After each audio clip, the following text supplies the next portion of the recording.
Hey guys, I hope that you're having a wonderful day today. Today we're going to review the newest book by Michael Hyatt, Free to Focus. And if your name is Michael Hyatt, I'd love to have you on my show. I'd love to interview publisher to publisher and learn more about you. But in the meantime, we're just going to talk about your book. And you may have noticed that we're in my bed. And if you're also Michael Hyatt, I know that you would hate that. But I promise that there's a good reason to it, and I explained into a previous video about why I'm doing this series about art in bed. So, Michael, I want to give you a little bit of background about how I learned about Michael Hyatt, how I bought his book, and the previous things that I have used of his. So, I have been into productivity and journaling and really being proactive in planning my life for over a decade now. And I found Michael Hyatt because in the beginning of the year, I wanted to buy a journal, and his journal and the things that he was trying to do with the Free to Focus planner aligned with the things that I was already interested and had tested and knew worked. And so I think that it's important to say that this is my bias as someone who's like deeply vested in productivity culture and proactive planning of your life. That I knew things worked, and then Michael Hyatt happened to do all of the things that I knew worked in my experience. And that's really why I was drawn to him and why I find him a lot less gimmicky than most other people. So I bought his book and I pre-ordered it, and I got it as soon as it came out. And I think that it's important to say that it took me over a month to really start reading it, which makes me kind of the perfect person, where it's like, I bought this book because I'm too busy, but then I just don't read it because I'm too busy. That's not right. So what ends up happening is his book, what it does is it takes kind of what everyone else is talking about. I don't think that there are too many super original ideas in this. I think that productivity hacks, and well, not hacks, but like productivity solutions have been around for hundreds of years, even thousands of years. But Michael Hyatt does a great job of distilling them into the things that work and don't work, and then making them very actionable and telling people exactly what it is that they need to know when they're making their decision.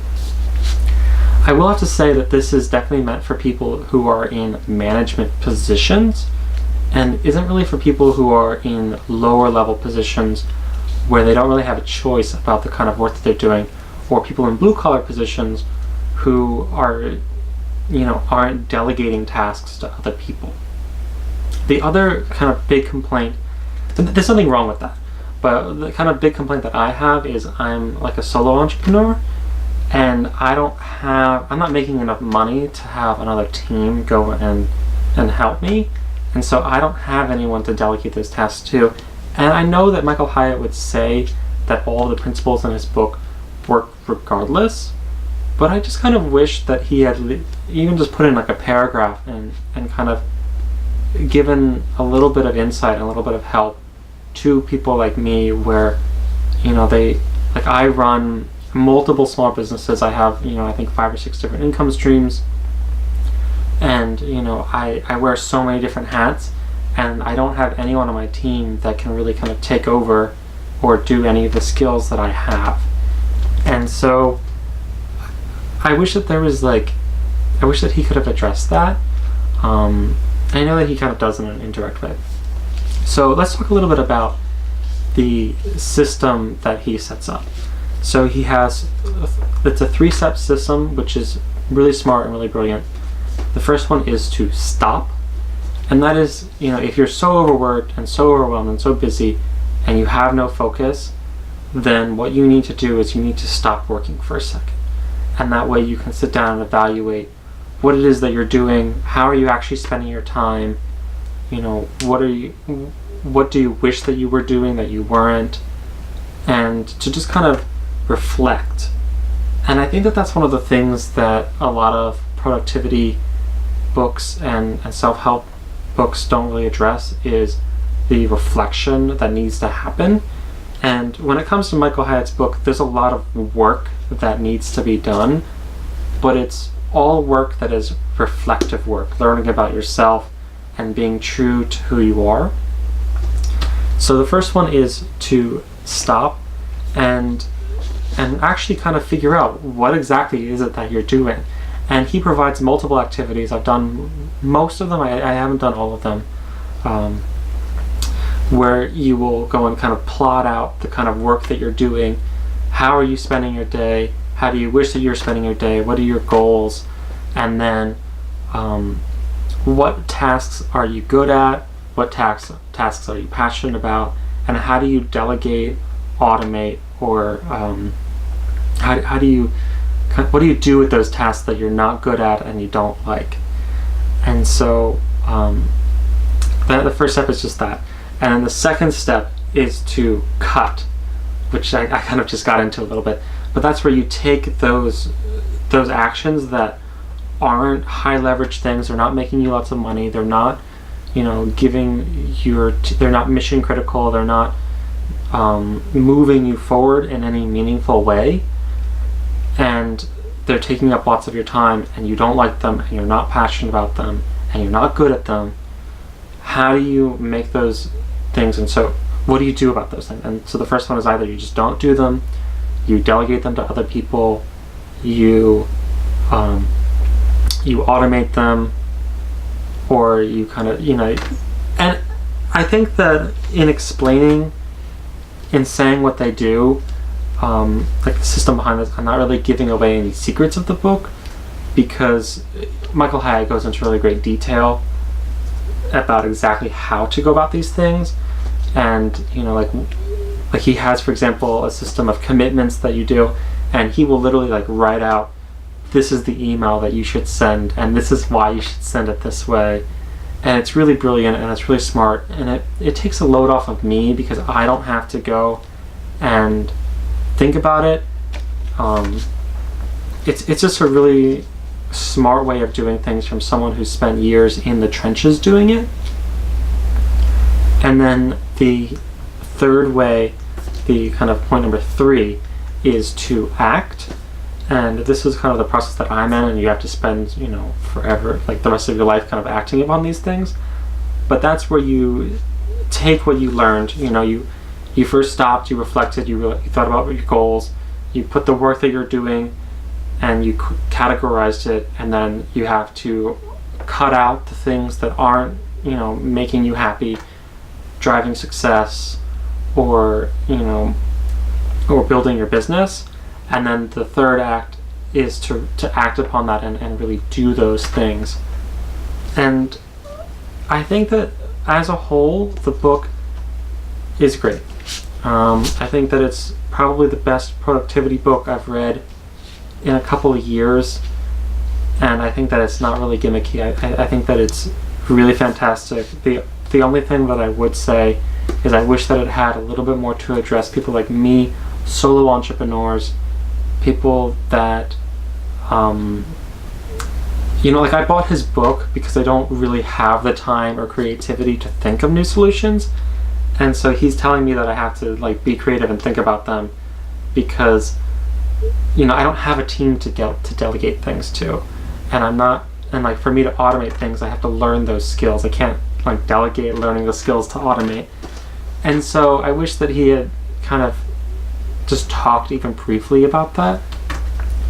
But other than that, the book is fantastic. I highly recommend it. I'd love to have Michael Hyatt on my show. Please come on.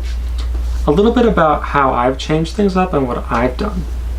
So, a couple big things, and not all of them are related to this book, because you buy these books whenever you feel overwhelmed, and so I had already been making a little bit of changes, but this book was able to guide me into making the changes that I wanted to make. So what I did is I deleted all social media off of my phone. I don't have a Facebook anymore, so I basically only have Instagram and Twitter and the other ones.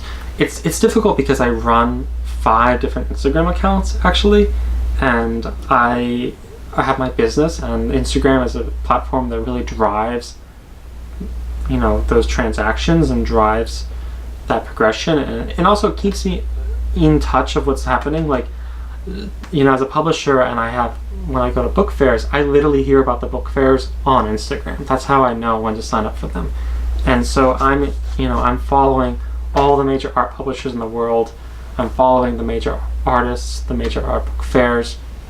And so for me, this is really my lifeline. But I decided to just take them off my phone, which is something that I did before we kind of got to this section. But it wasn't high leverage time. It wasn't helping me.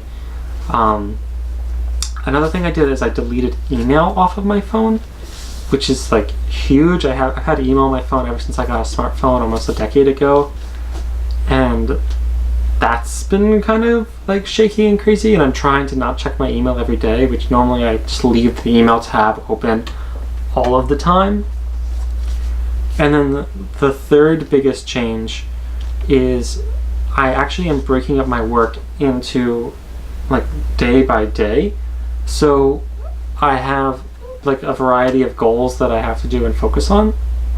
And so what I'm doing is, rather than do a little bit of everything every day, which is what I had been doing for a long time, and it worked, but I found that I was doing a lot of low leverage tasks because I didn't really have the time to invest in doing like super deep, high leverage things.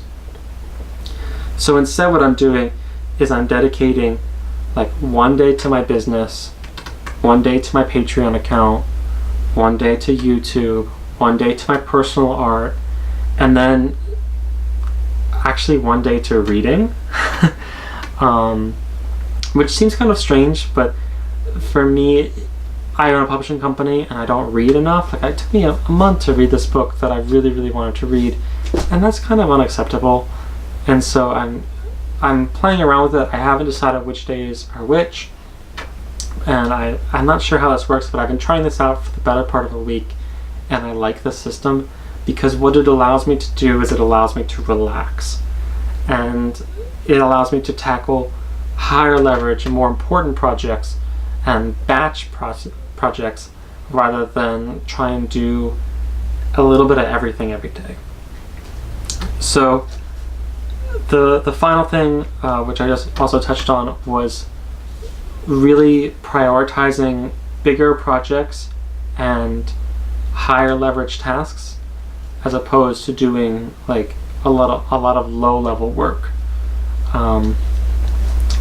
For example, like I shoot a lot on film, and so I would just spend literally like all day scanning film, but I wasn't accomplishing the things that really made me any money. And so it's like I'm working, I'm being productive, I'm emailing all my authors, but I'm not like taking action upon them in the way that I need to take action upon them. I'm not doing my personal book, or I'm starting a new book rather than finishing the book that I already have, or like I'm shooting B-roll for these YouTube videos, but I'm not publishing them.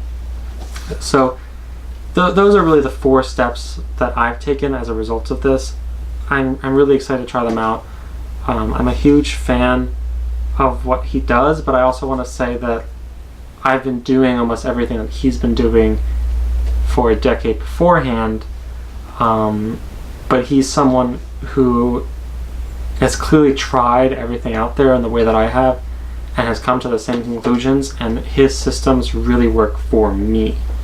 So I would highly recommend it.